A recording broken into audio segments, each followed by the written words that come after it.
중국이 참전하지 않았다 해도 소련이 가만히 있었겠는가? 그랬다면 말 그대로 3차 대전이 터졌을 게 아닌가? 때문에 중국이 개입하지 않았더라도 한반도는 분단될 수밖에 없었을 것이다.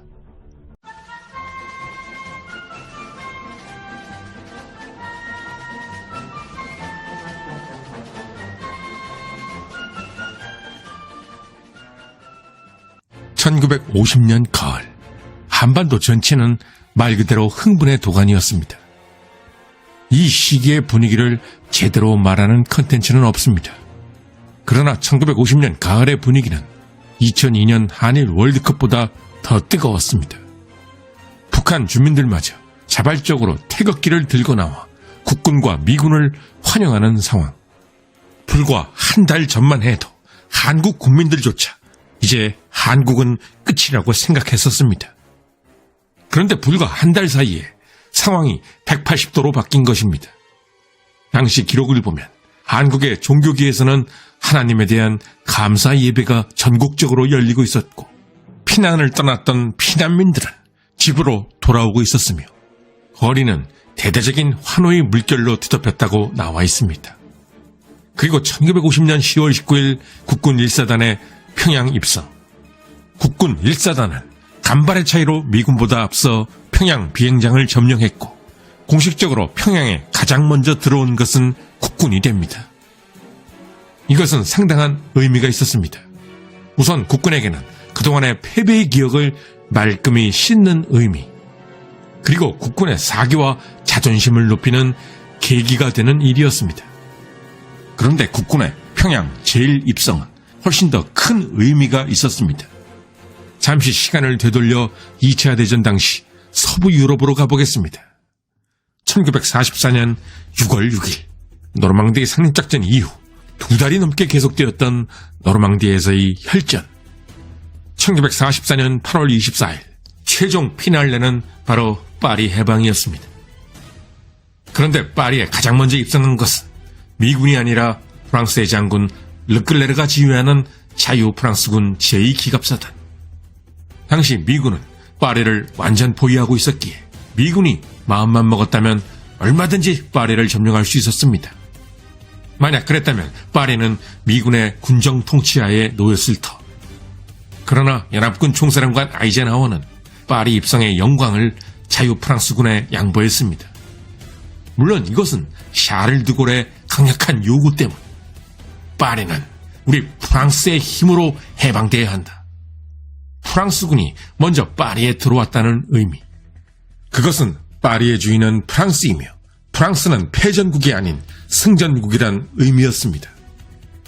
국군 1사단이 평양에 미군보다 먼저 입성한 것도 미군의 의도적인 배려 때문이었습니다. 당시 미군은 완전히 기계화된 군대였기에 얼마든지 국군보다 빠르게 평양 입성이 가능했던 상황. 이것은 마치 2차 대전 당시 프랑스 파리 해방과 그 의미가 같았습니다. 즉 평양은 한국의 것이며 한국은 곧 승전국임을 미국과 유엔이 인정하는 것이었습니다. 평양 점령 후 이승만 대통령은 평양을 직접 방문하여 연설까지 했습니다. 그리고 서둘러 이북 5도 지사를 임명했습니다. 아직 전쟁이 끝난 것도 아닌데 이런 조치까지 취한 이유는 북한이 한국의 영토라는 것을 굳히기 위한 목적. 그런데 이는 어찌 보면 이승만조차 중공군 개입을 그다지 걱정하고 있지 않았다는 사실을 매우 잘 보여주는 일이기도 했습니다. 1950년 10월 하순, 북한군은 완전히 끝장이 나버렸습니다. 전쟁 초반 북한군이 꽤나 잘 싸울 수 있었던 것은 국공 내전에서 실전 경험을 쌓은 조선족 부대들 때문. 그런데 이들 부대들이 완전히 괴멸 상태가 된 지금 북한군은 더 이상 버틸 입장이 아니었습니다. 즉, 그 시점부터의 전쟁은 싸우는 게 아니라 정리 단계로 들어가고 있었습니다. 그런데 이 무렵 미군의 이완된 정신 상태를 보여주는 흥미로운 에피소드가 있어 소개하고자 합니다. 국군에 이어 평양에 입성한 미 제1기병사단을 방문한 유엔군 총사령관 메가더. 그는 병사들을 치하하며 이런 말을 했습니다. 이 중에서 평양에 선두에 서서 들어온 병사들이 있다면 한 발 앞으로 나서라. 이 말을 듣고 앞으로 나온 병사들은 불과 수십 명. 이제 미군 병사들에게 무공훈장은 중요하지 않았습니다. 다 끝나가는 전쟁에서 막판에 전사하는 것보다 더 억울한 일은 없기 때문. 중공군의 참전은 바로 이 시점에 이루어집니다. 미군은 싸울 의지를 잃고 고향으로 돌아갈 생각을 하고 있었고, 국군은 물론 한국 전체가 열광하고 있던 바로 그 시점. 중국의 마오쩌둥에게는 한마디로 완벽한 타이밍. 하지만 국군과 미군에게는 최악의 순간이 바로 이 순간이었습니다. 그런데 이제 가장 중요한 질문을 던져보겠습니다. 만약 이때 중공군이 참전하지 않았다면 6.25 전쟁은 어떻게 끝났을까? 혹자는 이런 말을 할지 모르겠습니다. 중국이 참전하지 않았다 해도 소련이 가만히 있었겠는가? 그랬다면 말 그대로 3차 대전이 터졌을 게 아닌가? 때문에 중국이 개입하지 않았더라도 한반도는 분단될 수밖에 없었을 것이다. 의외로 이렇게 알고 있는 사람들이 굉장히 많습니다. 그러나 이는 사실이 아닙니다. 지금부터 사실로 밝혀진 역사적 증거를 통해 그 진실을 말해보고자 합니다. 사실 마오쩌둥은 참전을 확정짓고도 참전을 보류한 적이 있었습니다. 마오쩌둥이 참전을 확정한 것은 1950년 10월 5일. 그런데 중공군 선발대가 처음 압록강을 도하한 것은 1950년 10월 19일 밤. 중공군의 압록강 도하가 2주가량 늦어진 이유. 그것은 바로 마오쩌둥의 명령 때문.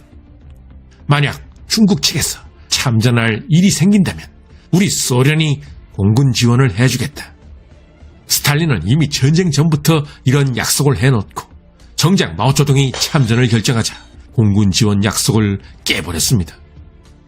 이에 극도로 흥분한 마오쩌둥은 급하게 참전을 보류했던 것입니다.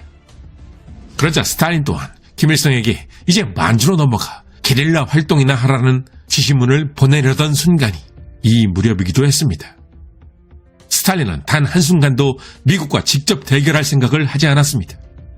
이후에도 스탈린은 소련 조종사가 조종하는 미그기를 투입하면서도 러시아어 사용을 금지하며 북한 공군이나 중국 공군으로 위장했는데 그 이유도 미국과 직접 싸운다는 인식을 대외적으로 주고 싶지 않아서였습니다. 심지어 스탈린은 전쟁 전에 김일성에게 설사 북한이 망해도 소련이 직접 개입하는 일은 없다고 못을 박기까지 했습니다. 게다가 당시 소련은 그 엄청났던 독소 전쟁의 피해를 미처 복구하지 못한 상태. 스탈린은 히틀러와 달리 절대 도박을 하지 않는 캐릭터였습니다. 때문에 스탈린은 핵무기 보유 상황도 냉정하게 따져보고 있었습니다. 1950년 기준 미국의 핵탄두는 이미 100발 이상. 그러나 1949년에 핵 개발에 성공한 소련은 고작 5개 미만의 핵탄두뿐. 더구나 당시 소련은 핵 투발 수단 또한 제한적이었던 상태. 이렇게 1950년 가을은 한반도의 운명이 달려있던 절체절명의 시기였습니다. 이 시기 한국은 통일과 동시에 어쩌면 한국 역사상 최초로 전 세계가 공식 인정하는 승전국이 될 수도 있는 문턱에 서 있었습니다.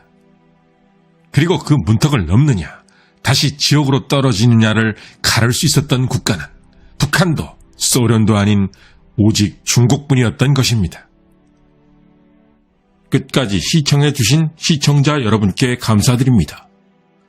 다음에도 유익하고 흥미로운 컨텐츠로 찾아뵙겠습니다.